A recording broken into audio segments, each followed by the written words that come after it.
Assalamualaikum warahmatullahi wabarakatuh. Bismillah, alhamdulillah, salatu wassalamu ala rasulillah Sayyidina wa maulana Muhammad ibn Abdillah. Asyhadu an la ilaha illallah wahdahu la syarika lah, wa asyhadu anna Muhammadan abduhu wa rasuluh. Allahumma salli ala Sayyidina Muhammad wa ala ali Sayyidina Muhammad. Subhanaka la ilma lana illa ma 'allamtana innaka antal alimul hakim. Ma'asyiral muslimin rahimakumullah. Allah Subhanahu wa taala berfirman di dalam surah Al-A'raf ayat 96. Walau anna ahlal qura amanu wattaqu lafatahna 'alaihim barakatim minas sama'i wal ardi walakin kadzabu fa'akhadnahum bima kanu yaksibun. Yang artinya, andaikan penduduk negeri itu bertakwa kepada Allah Subhanahu wa taala, tentunya Allah Subhanahu wa taala akan bukakan pintu-pintu keberkahan dari langit, dari bumi, semuanya akan dibuka oleh Allah Subhanahu wa taala. Orang yang di situ diberkahi oleh Allah Subhanahu wa taala, tentunya hidupnya akan penuh dengan kebahagiaan. Akan dimudahkan urusan-urusannya, dimudahkan rezekinya, disehatkan dan badannya. Intinya dia akan mendapatkan kebahagiaan dari Allah Subhanahu wa taala. Kebalikannya, seseorang itu apabila dicabut keberkahan hidupnya, maka hidupnya itu jauh dari kedamaian, jauh dari kebahagiaan. Di mana-mana penuh dengan keruwetan, penuh dengan permasalahan, susah rezekinya, sakit-sakitan badannya, anaknya durhaka, macam-macam, karena keberkahan dicabut oleh Allah Subhanahu wa taala. Jadi kunci kita mendapatkan keberkahan dari Allah adalah takwa. Amanu dan bertakwa, beriman dan bertakwa. Tidak cukup beriman saja, tapi harus dilanjutkan bertakwa. Lakukan apa yang diperintahkan oleh Allah, tinggalkan kemaksiatan, itu takwa.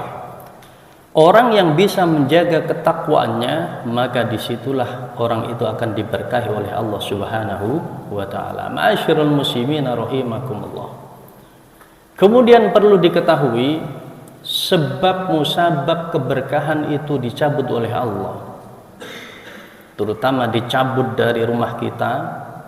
Yang pertama, apabila di antara dari keluarga kita itu ada satu saja yang meninggalkan sholat, yaitu keberkahan rumahnya akan dicabut oleh Allah. Ada orang mengadu kepada Ustadz, Ustadz bagaimana hidup saya kok nggak bahagia, kerjaan susah, sulit rezekinya, semacam-macam aduannya. Jawaban Ustadznya gampang, apakah sudah bertakwa? Begitu saja. Dia waktu subuh saja, saat orang-orang sedang sholat berjamaah di masjid, dia masih ngorok di rumah. Bagaimana bisa dia akan diberkahi hidupnya? Sedangkan dikatakan oleh ulama, sebab keberkahan itu dicabut dari rumah seseorang, satu, apabila ada satu saja keluarganya tidak menjalankan sholat. Coba, satu, orang tuanya baik, soleh, ahli masjid, tapi anaknya nggak sholat, keberkahan di rumah tersebut dicabut oleh Allah. Anaknya baik, santri, ngafalin Quran, majelis ta'lim, tapi orang tuanya nggak soleh, orang tuanya nggak sholat, keberkahan di rumah tersebut dicabut oleh Allah. Kemudian sebab yang kedua dicabutnya keberkahan itu dari rumah seseorang, rumah tersebut pernah dilakukan untuk berzina. Ini menyebabkan rumah tersebut keberkahannya dicabut oleh Allah. Kok ada rumah bekas dibuat zina, itu gak berkah rumah. Jadi kenapa ulama-ulama terdahulu saat membeli tanahnya itu harus istikharah dulu? Kiai-kiai dulu, ulama-ulama dulu, kalau alumni pesantren itu sudah pulang ke rumah minta izin kepada kiai, mohon doanya kiai, saya mau bikin pesantren, mau bangun pesantren, bawa dulu tanahnya ke sini. Kok suruh bawa tanahnya ke sini? Ternyata selidik punya selidik, kiai itu bisa ngomong sama tanah. Loh kok bisa? Al-Quran mengatakan sabbaha lillahi ma fis samawati wal ard. Segala sesuatu yang ada di dunia ini, di langit dan di bumi, semuanya bisa berbicara, bertasbih memuji kepada Allah Subhanahu wa ta'ala. Kalau bertasbih itu kan bisa ngomong berarti kan. Nah, ini ada orang-orang khusus, ulama-ulama khusus yang mereka memang diberi kelebihan oleh Allah untuk bisa berbicara dengan pohon, dengan tanah. Dulu saya juga heran, maksudnya apa tanah suruh bawa? Diajak ngomong, ini kamu mau jadi pesantren apa enggak? Karena tidak semua tanah itu baik. Ada energinya yang enggak bagus, ada energinya yang positif, bermacam-macam. Sehingga di antara salah satu itulah yang menyebabkan pesantrennya berkembang pesat. Lerboyo, dari Sidogiri, banyak pesantren di Jawa Timur, Jawa Tengah, semakin berkembang, santrinya mencapai puluhan ribu. Lerboyo sekarang itu yang di Kediri itu sudah mencapai kurang lebih 50.000 santri. Coba Bapak bayangkan, 50.000 orang berkumpul dalam satu tempat untuk belajar ilmu, belajar syariat, belajar fikih, ngafalin Al-Quran. Itu awalnya memang tidak sembarangan, mencari tempat yang berkah. Nah, rumah yang dicabut keberkahannya saja itu disebabkan apa? Pernah terjadi perzinahan di dalam rumah tersebut. Itu salah satunya.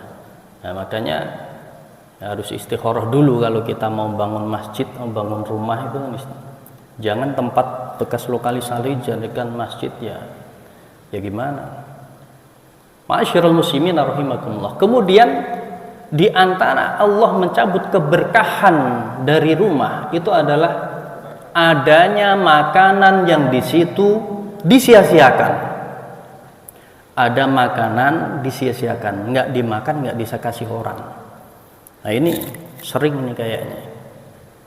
Ada makanan di meja nggak dimakan, nggak dikasih orang juga, disia-siakan, basi di atas meja. Itu menyebabkan Allah cabut keberkahan rumah tersebut.